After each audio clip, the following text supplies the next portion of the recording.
야, 나는 모르는 게 없구나. 이상하다. 답은 내가 한 것 같은데. 그러니까 전문가한테 물어보는 거지. 근데 폰나님이 몇 도인지는 몰랐어요. 아, 15도인지는 몰랐지 내가. 예. 어젯밤에 내가 퇴근하면서 온도를 봤거든요. 17.8도. 와. 근데 내 헤어스타일 유지하기 위해서 모자를 안 쓰거든요. 집에 가는데 중간쯤 갔는데 머리가 깨질 것 같은 거야. 진짜 날씨가 좋더라고요. 그래서 모자를 써볼까 했는데 또 헤어스타일 때문에 안 씁니다. 나 죽는 게 나아요. 차라리 죽는 게 나아. 자, 어쨌건 지금 확진자 숫자는 이렇고요.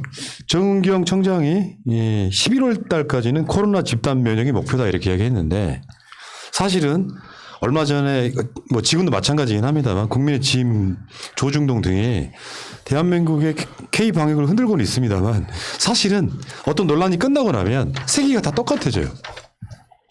그러니까 먼저 맞는다고 하는 나라는 빨리 못 맞춰가지고 또 논란이 되고 일본은 아예 시작도 못하고 7월 달에 확보를 해놓고 지금까지 시작도 못하고 이런 상태란 말이죠. 전 세계 사망자 한번 볼까요? 이 전 세계 사망자라는 게 12월 말까지 불과 며칠 전까지인데요.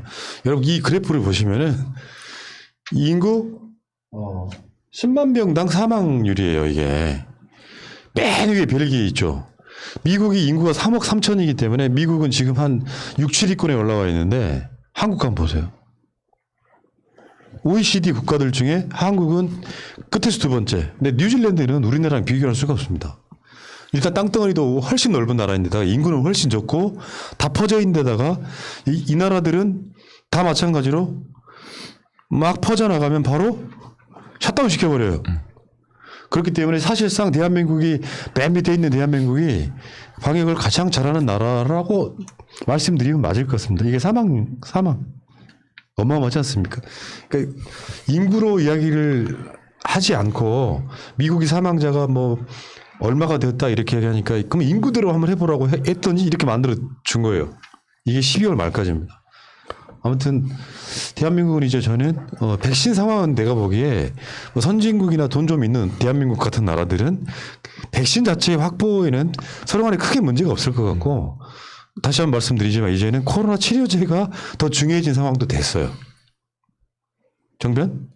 어느 한쪽도 뭐 더 중요하다, 덜 중요하다 이렇게 말하기는 어렵죠. 근데 이제 백신은 지금 이제 이야기가 끝난 거고 이게 치료제 같은 경우는 이제 우리나라에서 임상 시험에 들어가서 적극적으로 도입이 되고 있는 상태니까. 근데 이제 바이러스성 질환이라는 게 특징 자체가 일반 세균성 질환하고 달리 일반 항생제가 듣지를 않으니까 항바이러스제를 사용해서 이제 제어를 하거나 이제 뭐 얼마 전에 이제 논란이 있어서 덱사메타손 같은 약들 뭐 또 뭐 이야기가 됐던 게 렘데시빌이라든지 클로로킨 같은 거 이야기가 나오는데 우선 이제 클로로킨은 효과가 없는 걸로 밝혀졌고 현재는 이제 발음도 안 되네. 렘데시빌하고 덱사메타손을 이용해서 이제 치료를 하는 방향이고 좀 더 정확하게 표적 치료제로 이제 우리나라에서 그 회사가 어디였죠? 셀트리온. 셀트리온에서 이제 나오고 있는 약들이 있는 거죠. 그러니까 잠깐만 요즘 술 먹어? 이렇게 단어가 이렇게 생각이 안 나? 저 원래 고유명사에 엄청 약하잖아요. 렘데시베르, 셀트리온을 몰라? 렘데시빌을 아는데 렘데시빌은 발음이 안 된 거였어요. 발음이 혀가 2.5치다. 근데 아무튼 제가 이야기를 맞추자면 덱사메타손 같은 건 스테로이드 제제거든요. 그러다 보니까 정말 중증 환자한테나 저 언발의 오줌 누기식으로 쓸 수 있는 거고 렘데시빌 같은 경우도 효과가 확증되진 않았어요. 다시 써보니까 좋더라 정도인데 지금 이제 우리나라에서 사용하고 있는 거는 지금 언론에서 이야기하기로는 스테로이드 수준, 덱사메타손 수준의 애호를 보인다라고 하는데 그래서 이제 덱사메타손 쓰지 왜 약을 사서 개발하냐 뭐 이런 식으로 언론에서 나오는 것도 봤는데 근데 스테로이드 제제는 알다시피 언발의 오줌 누기일 뿐이라고요. 네. 말 그대로 그 자체의 부작용이 더 영향을 나중에 줄 수가 있어서 그런 면에서 동일 선상에 비교할 수 없고 결국 그 게임 체인저는 백신이 아니라 치료제가 될 거예요. 자. 어쨌건 지금 대한민국의 방역에 대해서 그렇게 막 흔들고 있는 세력들, 이 세력들한테는 꼭 우리 방송을 꼭 한번 전달을 해주고 싶어요. 사실 아니다. 잘하고 있는 정도가 아니라 어마어마하게 잘하고 있다. 아니요, 우리가 문재인 정부를 꼭 지지해서 하는 얘기가 아니에요. 객관적으로 봐도 이게 박근혜 정부였다고 해도 저는 이거 방역 잘한다고 이야기했을 거예요. 근데 저쪽 애들은 안 그렇잖아. 박근혜가 낙타와의 거리두기를 하고 있을 때는 잘한다고 하던 사람들이 이런 정부를 갖고도 못한다고 하면은 이건 뭐 내가 봤을 땐 정상은 아니지. 인간 자체들이 코로나 같은 사람들인 거지. 살려야 한다를 안 붙여서 그런 거 아닌가요? 살려야 한다. 병실에다 살려야 한다를 붙여야 되는데. 방역에 난 비용들이 있잖아요. 이런 의료보험 재원이나 그런 것들이 따로 세금에서 나가는 게 아니라 국민건강보험공단에서 나가고 있거든요. 예. 원래 예전에는 박근혜 때나 그때는 어땠습니까? 이 전국민 국민건강보험을 그 사보험하려고 했어요. 만약에 그렇게 그쪽에서 진행됐으면은 지금 우리는 치료비가 없어서 아마 사보험 갔으면 얼마나 많이 됐겠습니까? 그러니까 사실 미국이 겪고 있는 현상이 그거거든요. 미국이 보험 체계가 불리하다 보니까 미국도 코로나 같은 경우 국가에서 책임을 지는데 예를 들어서 아파서 병원을 갔어. 근데 코로나 진단이 나오면 차라리 다행인데 코로나 아니고 그냥 독감이 나와버리면 치료비가 6,000불, 10,000불이 나와버려요. 그러니까 사람들이 치료받는데도 굉장히 소극적이고 그리고 기존에 보험이 있는 데라든지 보험회사 같은 데도 소극적이에요. 자기네들이 손해를 보거든, 말 그대로. 그러다 보니까 치료도 미국 국민들이 치료도 소극적이고 국가에서 나서기도 쉽게 나설 수 없고 보험회사 입장에서 자기들 돈 드니까 적극적인 치료 같은 걸 권하지 않다 보니까 지금 미국 꼴이 나버린 거죠. 근데 우리나라는 그게 아니라는 거 정말 다행이죠. 예, 맞습니다. 자, 근데 이제 코로나랑 상관없는 이야기긴 한데 서울 같은 경우는 서울 기준 뭐 서울이 아닌 곳들도 눈이 꽤 온 걸로 알고 있는데 대구는 안 왔죠, 눈? 왔어요. 조금. 왔어요? 네, 성남갑자기라고 하죠. 네. 그래서 매운 갈비찜 먹었어요? 아니, 어저께 그냥 한우 먹었습니다. 그냥. 한우? 예. 영양 보충을 위해서. 나보고 지금 부르주아라고 하더니 본인은 저는 라면 먹었어요 어제. 저분은 사장님하고 사시잖아요. 아 사장님이 사줬어요. 사장님 급구. 근데 진짜 실제 지금 우리 방송실 앞에도 그렇고 오토바이들이 배달하기는 굉장히 어려운 상황이거든요. 근데 이제 이렇게 되는 거지. 식당을 9시 이후에 문을 안 열고 근데 밤에 놀고 싶은 거야. 근데 할 수 있는 방법이 배달시켜 먹는 건데 이 와중에도 배달시켜서 막 뭔가 논란이 엄청나게 막 됐더라고요. 그러니까 사실 이럴 때는 업주들이나 이런 사람들이 이 배달을 부르는 걸 자제를 해야 되는데 배달이 들어오니까 또 돈을 벌어야 되니까 근데 이 라이더들 거기 오토바이 타고 배달하시는 분들도 사실 우리의 가족이지 않습니까? 이런 부분은 수익이 줄어들더라도 생명이 우선이죠. 엄청나더라고요. 그런 상황이. 눈이 서울에도 굉장히 오랜만에 왔거든요. 이만큼 온 게.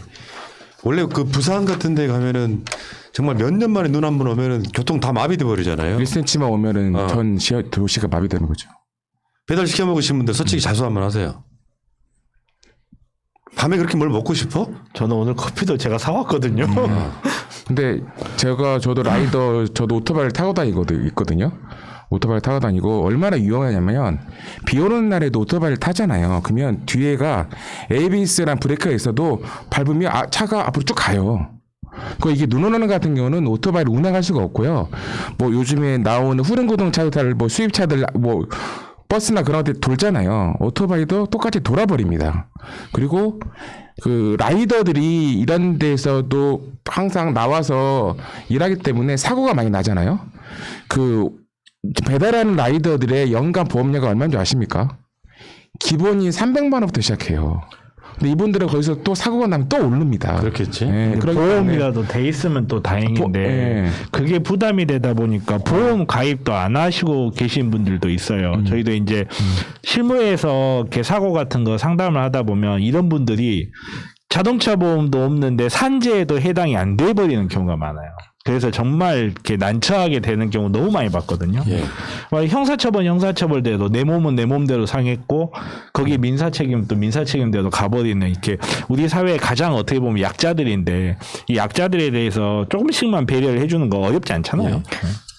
이런 폭설일 때 배달을 강행하는 거는 그 업체들이 너무 사람을 도구로 보는 것밖에 안 되는 것 같고요. 라이더들의 안전을 위해서 플랫폼 자체가 배달 서비스를 중지하는 게 맞고 우리 시민들도 폭설, 폭우 뭐 이렇게 기상 요건이 안 좋을 때는 좀 배달 좀 안 해 먹어도 집에서 충분히 밥 해 먹고 라면 끓여 먹을 수 있잖아요. 아니 그 배달 어플에 그게 있어요. 내가 가져오기.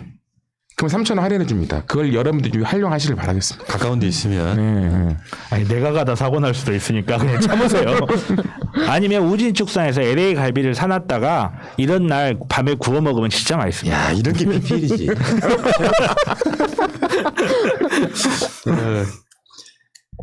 어쨌건 그 뭐 배달을 관련해서 제가 트라우마가 하나 있어요.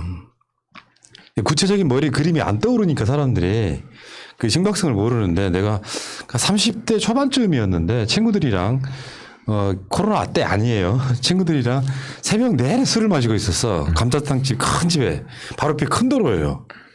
근데 갑자기 밖에서 꽝 소리가 나는 거예요. 바로 나가봤더니 어떤 상황이었냐면은 그때도 겨울이었는데 길이 좀 살짝 얼어 있는 상태 있잖아요. 습기 때문에 새벽에 오토바이가 길에서 미끄러지면서 갓길에 서 있는 트럭 밑으로 그냥 들어가 버리더라고요.